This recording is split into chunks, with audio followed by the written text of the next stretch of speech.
Tonton video ini sampai selesai agar Anda tidak gagal paham.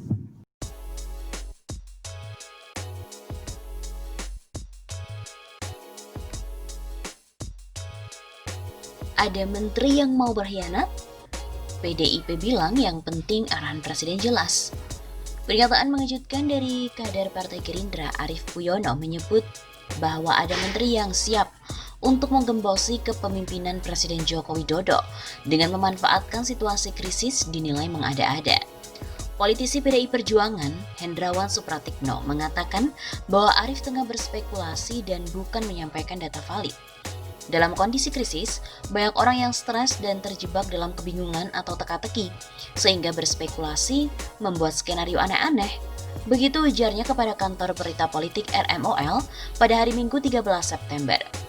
Sambung Hendrawan, ini hanya persoalan komunikasi dan koordinasi. Sementara saat dimintai pendapat mengenai kemungkinan adanya menteri yang akan berkhianat pada Jokowi di atas krisis, Hendrawan pun enggan berandai-andai.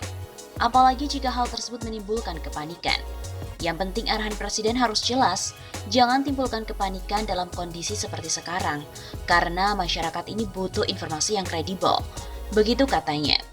Dia pun kembali menekankan kabar tentang menteri akan melakukan pengkhianatan kepada presiden sebatas bentuk dramatisasi semata. Politik tanpa bumbu dramatisasi seperti sandiwara yang datar. Jadi orang pun sering iseng mengotak-atik gosip menjadi skenario. Begitu tandasnya. Sebelumnya diberitakan aktivis Serikat Buruh Arief Puyono terang-terangan menolak penerapan pembatasan sosial berskala besar atau PSBB total di DKI Jakarta. Menurut dia, PSBB ini sama saja mematikan perekonomian Indonesia. Arief pun mengendus ada agenda tersembunyi di balik PSBB ini, yakni menteri pengkhianat yang bonceng PSBB untuk menurunkan Jokowi. Arief pun curiga agenda PSBB total ini dimanfaatkan oleh oknum menteri yang berkhianat untuk mengambil kesempatan saat Jokowi jatuh dari kursi kepresidenan akibat krisis ekonomi dan sosial dampak dari COVID-19. Dia pun khawatir penerapan PSBB total oleh Anies Baswedan ini bisa berefek pada konflik politik sampai krisis sosial. Saya curiga jangan-jangan PSBB total ditetapkan untuk bully Jokowi. Saya menduga ada cara-cara gembosi Jokowi yang bekerja mati-matian bersama menterinya. Nggak semua menteri sih. Katanya dalam sebuah saluran YouTube Agama Akal TV pada hari Sabtu 12 September yang lalu. Arief juga mengatakan ada menteri yang mau berkhianat, namun dia emoh menyebutkan nama si pembantu Jokowi itu. Ada yang mau berkhianat, cari kesempatan kalau terjadi krisis ekonomi, krisis politik, dia bisa ambil alih kekuasaan. Menteri mana yang kuat yang bisa ambil alih kekuasaan? Begitu katanya. Kemudian lanjut Arief, jadi ini ada benang merahnya antara PSBB total dengan menteri yang ada di Jokowi loh. Ini kita harus kasih tahu ke Jokowi. Makanya kita impeach juga kan.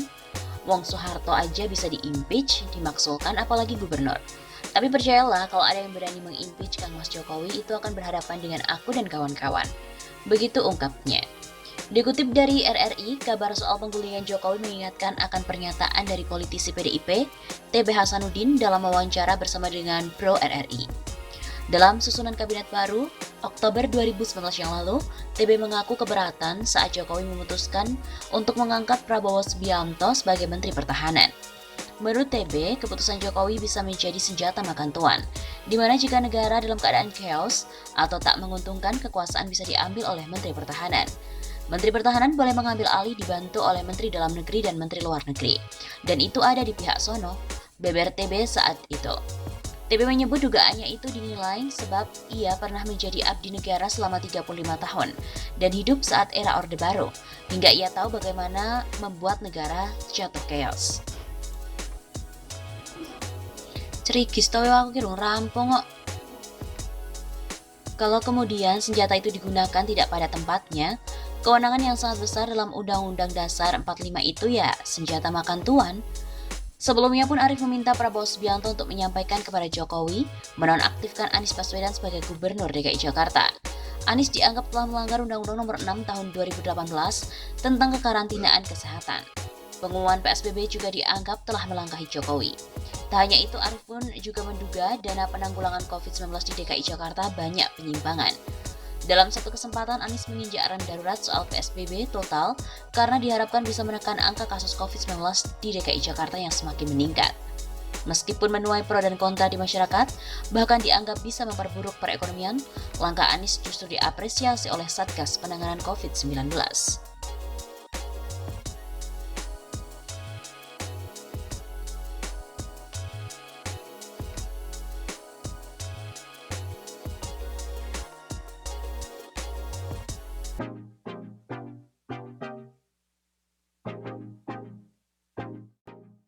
Gubernur DKI Jakarta Anies Baswedan kembali menampar keras pemerintah pusat dengan menerapkan PSBB total. Kebijakan pemerintah Provinsi DKI Jakarta atau Pemprov DKI yang menerapkan kembali pembatasan sosial berskala besar atau PSBB secara total di ibu kota dinilai sangat tepat. Kebijakan ini pun menjadi sebuah tamparan keras bagi pemerintah pusat, mengingat tingginya angka kasus COVID-19 tingkat nasional, termasuk di Jakarta, belum juga menunjukkan tren penurunan sama sekali. Dan hal ini seharusnya menjadi perhatian serius bagi gugus tugas percepatan penanganan COVID-19 di daerah pusat, dalam rangka untuk menyelamatkan warga negara dari pandemi. Demikianlah yang disampaikan Direktur Eksekutif Indonesia Political Review, Ujang Komarudin saat berbincang dengan kantor berita politik RMOL pada hari Kamis 10 September.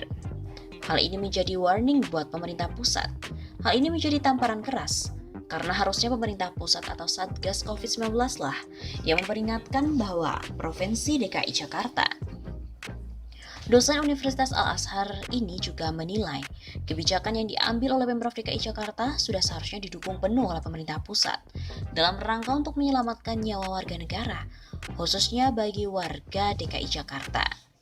Kata Ujang Komarudin lagi, jangan sampai timbul kesan Pemprov DKI ini dihambat, seperti awal masa-masa pandemi COVID-19 di Indonesia, di mana saat ini sempat terjadi benturan kebijakan antara Pemprov DKI dengan pusat. Karena seharusnya pemerintah pusat itu mendukung penuh kebijakan Anies agar DKI Jakarta tidak terjadi banjir kematian dan warga masyarakat Jakarta pun terselamatkan. Begitu tandasnya. Seperti diketahui, sudah menjadi rem darurat. Kemenkes mengatakan bahwa PSBB Jakarta untuk total tak perlu minta izin lagi. Gubernur DKI Jakarta Anies Baswedan menarik rem darurat dengan memberlakukan pembatasan sosial berskala besar (PSBB) secara total. Kementerian Kesehatan menegaskan tak perlu ada izin lagi untuk PSBB Jakarta total. Gak perlu. Apakah sebelumnya gubernur pernah mencabut? Belum kan? Begitu kata Ditjen Pencegahan dan Pengendalian Penyakit Menular Kemenkes Ahmad Yuryanto ketika ia dikonfirmasi pada hari Kamis 10 September. Yuri juga mengatakan tidak perlu ada izin lagi jika perizinan PSBB sebelumnya belum dicabut. Anies, kata Yuri, sudah berkoordinasi dengan Kemenkes terkait keputusan tersebut. Sebelumnya Anies mengumumkan akan mengambil langkah PSBB secara total, dan keputusan itu akan berlaku mulai 14 September. Dalam rapat gugus tugas tadi sore pun disimpulkan bahwa kita akan menarik rem darurat, yang itu artinya kita kembali menerapkan PSBB seperti pada masa awal pandemi. Bukan lagi PSBB transisi, tapi kita harus melakukan PSBB sebagaimana masa awal dulu. Begitu kata Anies dalam konferensi pers di Balai Kota Jakarta pada hari Rabu 9 September.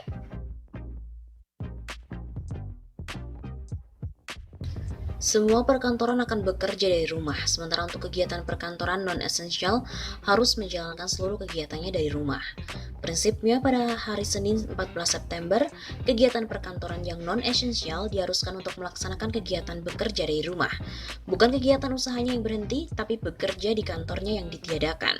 Kegiatan usaha jalan terus, kegiatan kantor jalan terus, tapi perkantoran di gedungnya yang tidak diizinkan untuk beroperasi.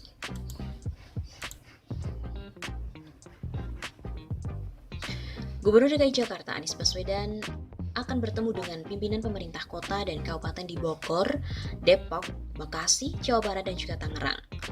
Pertemuan itu untuk menyatukan persepsi soal pembatasan sosial berskala besar total. Sekitar pukul 2 siang nanti, mereka akan rapat tentang pelaksanaan PSBB sehingga pelaksanaannya bukan hanya di Jakarta saja. Begitu kata Anies di Polda Metro Jaya pada hari Kamis 10 September.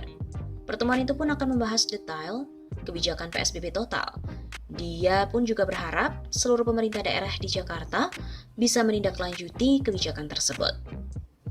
Kepala daerah yang akan hadir dalam rapat tersebut ialah Gubernur Jawa Barat Ridwan Kamil, Gubernur Banten Wahidin Halim, Wali Kota Bekasi Rahmat Effendi, dan Bupati Bekasi Eka Supriyatmaja. Kemudian ada pula Wali Kota Bogor Bima Arya, Bupati Bogor Ade Yasin, Wali Kota Depok Muhammad Idris, Bupati Tangerang Ahmed Zaki Iskandar, Wali Kota Tangerang Arif Wismansyah, dan juga Wali Kota Tangerang Selatan Airin Rahmidiani yang juga akan hadir. Seperti diketahui, Anies memberlakukan PSBB total pada hari Senin 14 September yang akan datang. Alasannya, kapasitas tempat tidur isolasi pasien corona semakin menipis. Saat ini terdapat 4.053 tempat tidur isolasi dengan persentase pemakaian sebesar 77%. Sedangkan jumlah tempat tidur ICU sebanyak 528, persentase pemakaian sebesar 83%. Data ini diambil dari 67 rumah sakit rujukan pada Minggu 6 September. Namun, PSBB total dinilai kurang efektif untuk menekan angka kasus positif COVID. Pemprov DKI Jakarta seharusnya memperketat pengawasan dan penegakan hukum.